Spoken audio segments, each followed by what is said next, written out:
ਬਿਸਮਿਲ੍ਲਾ ਰਹਿਮਾਨ ਰਹੀਮ।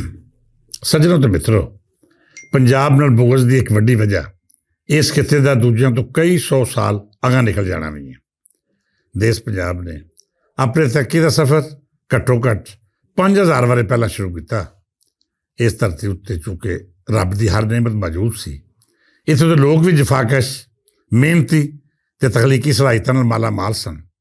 ਸੋ ਤਰੱਕੀ ਦਾ ਜਿਹੜਾ ਸਫ਼ਰ ਯੂਰਪ ਜਾਂ ਦੂਜੀਆਂ ਕੌਮਾਂ ਨੇ ਕਈ ਸਦੀਆਂ ਬਾਅਦੋਂ ਸ਼ੁਰੂ ਕੀਤਾ, ਦੇਸ਼ ਪੰਜਾਬ ਵਾਲਿਆਂ ਇਹਦਾ ਆਗਾਜ਼ ਬਹੁਤ ਪਹਿਲਾਂ ਕਰ ਲਿਆ ਸੀ। ਜਦੀਦ ਮੁਆਸ਼ਰਤੀ ਜ਼ਿੰਦਗੀ, ਹਿਸਾਬ, ਸਾਇੰਸ, ਫਲਸਫਾ, ਮੰਤਕ ਅਤੇ ਦੂਜੀਆਂ ਤਾਲੀਮਾਤ ਸਣੇ ਇਸ ਧਰਤੀ ਉੱਤੇ ਹਰ ਉਹ ਇਲਮ ਦੂਜਿਆਂ ਦੀ ਨਿਸਬਤ ਬਿਹਤਰ ਅੰਦਾਜ਼ ਵਿੱਚ ਅਗਾਂਹ ਵਧਿਆ, ਜਿਹਨੇ ਅਗਾਂਹ ਜਾ ਕੇ ਦੁਨੀਆ ਨੂੰ ਜਦੀਦ ਸਾਇੰਸ ਦੀ ਬੁਨਿਆਦ ਮੁਹੱਈਆ ਕੀਤੀ। ਮੈਂ ਹਵਾਲਾ ਦਿੰਦਿਆਂ ਟੈਕਸਟਾਂ ਤੱਕ ਜਾਵਾਂਗਾ ਜਿੱਥੇ ਅਜੇ ਜਦੀਦ ਯੂਨੀਵਰਸਿਟੀ ਦੇ ਆਸਾਰ ਮਿਲਦੇ ਨੇ, ਜਿਹਨੇ ਇਲਮੋ ਹੁਨਰ ਦਾ ਅਜਿਹਾ ਜਹਾਨਾਬਾਦ ਕੀਤਾ ਜਿਹੜਾ ਅੱਗੇ ਜਾ ਕੇ ਦੁਨੀਆ ਦੀ ਤਰੱਕੀ ਦਾ ਅਹਿਮ ਅਤੇ ਵੱਡਾ ਹਵਾਲਾ ਬਣਿਆ। ਪੰਜਾਬ ਦੀ ਧਰਤੀ ਦੇ ਲੋਕਾਂ ਦੀ ਇਲਮੀ ਬਰਤਰੀ ਦਾ ਅੰਦਾਜ਼ਾ ਇੱਥੋਂ ਕੀਤਾ ਜਾ ਸਕਦਾ ਹੈ ਕਿ ਦੁਨੀਆ ਦੇ ਵੱਡੇ ਸਾਇੰਸੀ ਜ਼ਿਹਨ ਵੀ ਆਪਣੀ ਤਰਬੀਅਤ ਲਈ ਇਸ ਧਰਤੀ ਦਾ ਰੁਖ ਕਰਦੇ ਰਹੇ। ਮੈਂ ਇਹ ਬੜੇ ਵਸੂਖ ਨਾਲ ਦਾਅਵਾ ਕਰ ਸਕਦਾ ਹਾਂ ਕਿ ਅੱਜ ਪੰਜਾਬ ਆਪਣੇ ਆਲ ਦੁਆਲੇ ਆਬਾਦ ਰਿਆਸਤਾਂ ਅਤੇ ਤਹਿਜ਼ੀਬਾਂ ਤੋਂ ਬਹੁਤ ਜ਼ਿਆਦਾ ਤਰੱਕੀ ਯਾਫਤਾ ਹੈ। ਇਸ ਧਰਤੀ ਦੀ ਤਰੱਕੀ ਇਹਦੀ ਦੁਸ਼ਮਣ ਬਣੀ। ਇਹਦੇ ਹਸਦ ਹਰ ਮੌਕੇ ਉੱਤੇ ਅਜਿਹੀਆਂ ਸਾਜ਼ਿਸ਼ਾਂ ਕਰਦੇ ਰਹੇ ਜਿਨ੍ਹਾਂ ਪਾਰੋਂ ਪੰਜਾਬੀਆਂ ਨੂੰ ਔਕੜਾਂ ਦਾ ਸਾਹਮਣਾ ਕਰਨਾ ਪਿਆ। ਉਹ ਬੈਰੂਨੀ ਹਮਲਾਵਰ ਹੋਣ, ਉਹਨਾਂ ਦੇ ਨਾਲ ਰਲ ਕੇ ਪੰਜਾਬ ਨੂੰ ਕਮਜ਼ੋਰ ਬਣਾਉਣ ਵਾਲੇ ਮੁਖਾਲਫ, ਜਾਂ ਫਿਰ ਅਜਿਹਾ ਟੋਲਾ ਜਿਹਨੇ ਕਦੀ ਵੀ ਪੰਜਾਬ ਦੀ ਬਰਤਰੀ ਤਸਲੀਮ ਨਹੀਂ ਕੀਤੀ, ਉਹਨੇ ਇਸ ਖਿੱਤੇ ਦੀਆਂ ਜੜ੍ਹਾਂ ਨੂੰ ਆਪਣੀਆਂ ਸਾਜ਼ਿਸ਼ਾਂ ਦੇ ਨਾਲ ਕੁਤਰਿਆ। ਇਹ ਲੋਕ ਪੰਜਾਬ ਦੀ ਤਾਰੀਖ ਦੇ ਹਰ ਮੋੜ 'ਤੇ ਲੱਭਦੇ ਨੇ, ਖਾਸ ਕਰ ਜਿਹੜੇ ਬਾਹਰੋਂ ਆ ਕੇ ਇੱਥੇ ਵਸੇ ਪਰ ਇਸ ਦੀ ਬੋਲੀ ਅਤੇ ਰਹਿਤਲ ਨੂੰ ਇਖਤਿਆਰ ਨਾ ਕੀਤਾ। ਉਹਨਾਂ ਦੇ ਅੰਦਰ ਦਾ ਅਹਿਸਾਸੇ ਕਮਤਰੀ ਨਸਲ ਦਰ ਨਸਲ ਮੁੰਤਕਿਲ ਹੁੰਦਾ ਗਿਆ ਤਾਂ ਅਖੀਰ ਜਦ ਉਹਨਾਂ ਨੂੰ ਮੌਕਾ ਮਿਲਿਆ, ਉਹਨੇ ਇਸ ਅਹਿਸਾਸੇ ਕਮਤਰੀ ਨੂੰ ਸਾਜ਼ਿਸ਼ ਦਾ ਰੂਪ ਦੇ ਕੇ ਧਰਤੀ ਦੇ ਖਿਲਾਫ ਆਪਣੇ ਅੰਦਰ ਦਾ ਜ਼ਹਿਰ ਉਗਲਣਾ ਸ਼ੁਰੂ ਕਰ ਦਿੱਤਾ।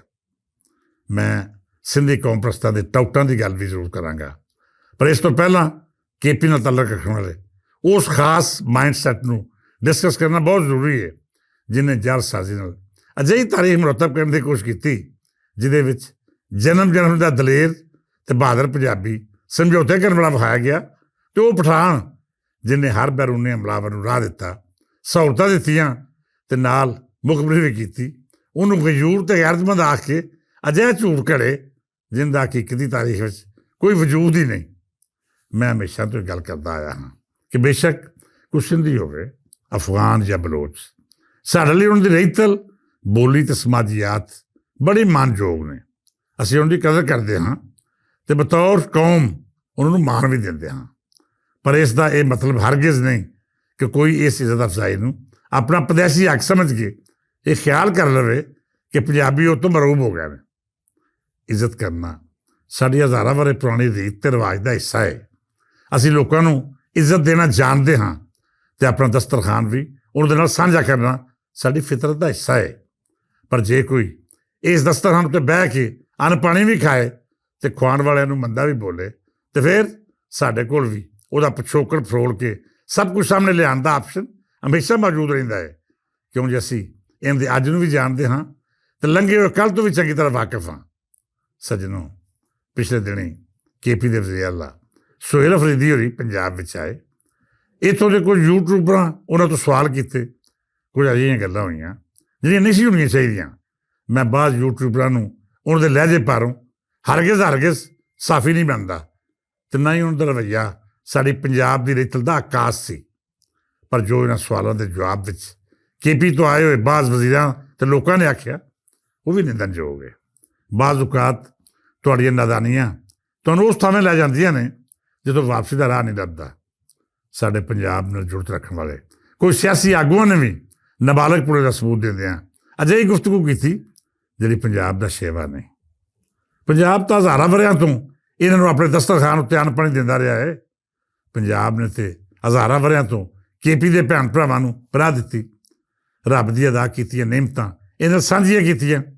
ਪਰ ਜਿਵੇਂ ਪਿਛਲੇ ਦਿਨੀਂ ਹੋਇਆ, ਕੁਝ ਯੂਟਿਊਬਰ ਸਾਫੀਆਂ ਦੀ ਆੜ ਵਿੱਚ ਹਮਲਾਵਰ ਹੋ ਕੇ ਇਹ ਤਸੱਸ ਦੇਣ ਦੀ ਕੋਸ਼ਿਸ਼ ਕਰਦੇ ਰਹੇ ਕਿ ਅਸੀਂ ਤਾਂ ਹੱਥੋਂ ਉਹ ਸਾਰੇ ਹਿਸਾਬ ਲੈਣੇ ਨੇ ਜਿਹੜੇ ਹੋਰੇ ਕਿੰਨੇ ਅਰਸੇ ਤੋਂ ਵਾਜਬ ਅਦਾ ਨੇ।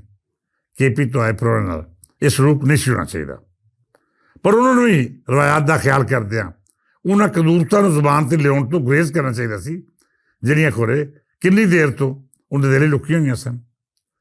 ਮਰੀਮ ਨਵਾਜ਼ ਨੇ ਪੰਜਾਬ ਨੂੰ ਖੂਬਸੂਰਤ ਬਣਾਇਆ ਹੈ। ਦਿਨ ਰਾਤ ਮਿਹਨਤ ਕਰਕੇ ਇਸ ਧਰਤੀ ਨੂੰ ਦੂਜਿਆਂ ਦੀ ਨਿਸਬਤ ਬਹੁਤ ਤਰੱਕੀ ਯਾਫਤਾ ਰੂਪ ਦਿੱਤਾ।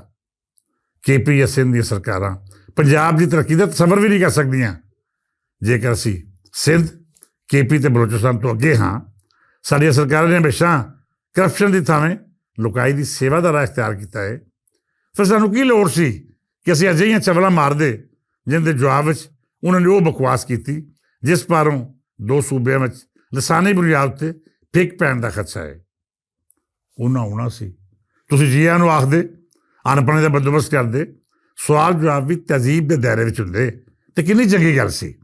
ਮੈਂ ਸਮਝਦਾ ਹਾਂ ਕਿ ਸਾਫੀ ਜੇਕਰ ਤਿਆਰੀ ਕਰਕੇ ਸਵਾਲ ਕਰੇ ਤੇ ਫਿਰ ਨਾ ਤੇ KP ਦੀ ਸਰਕਾਰ ਕੋਲ ਕੋਈ ਜਵਾਬ ਹੈ ਤੇ ਨਾ ਹੀ ਉਸ ਵਜ਼ੀਰ ਆਲਾ ਕੋਲ ਜਿਹੜਾ ਸਿਰਫ ਲੰਮੇ ਲੰਮੇ ਦਾਅਵੇ ਤੇ ਭਾਸ਼ਣ ਦੇ ਸਕਦਾ ਹੈ, ਪਰ ਇਹ ਨਹੀਂ ਦੱਸ ਸਕਦਾ ਕਿ ਉਸ ਦੀ ਜਮਾਤ ਨੇ ਪਿਛਲੇ 15 ਵਰ੍ਹਿਆਂ ਤੋਂ KP ਵਿੱਚ ਕਿੰਨੇ ਤਰੱਕੀਆਤੀ ਕੰਮ ਕੀਤੇ, ਕਿੰਨੇ ਪ੍ਰੋਜੈਕਟ ਸ਼ੁਰੂ ਕੀਤੇ ਤੇ ਲੁਕਾਈ ਦੀ ਹਯਾਤੀ ਵਿੱਚ ਕਿਹੜਾ ਇਨਕਲਾਬੀ ਬਦਲਾਅ ਲਿਆਂਦਾ।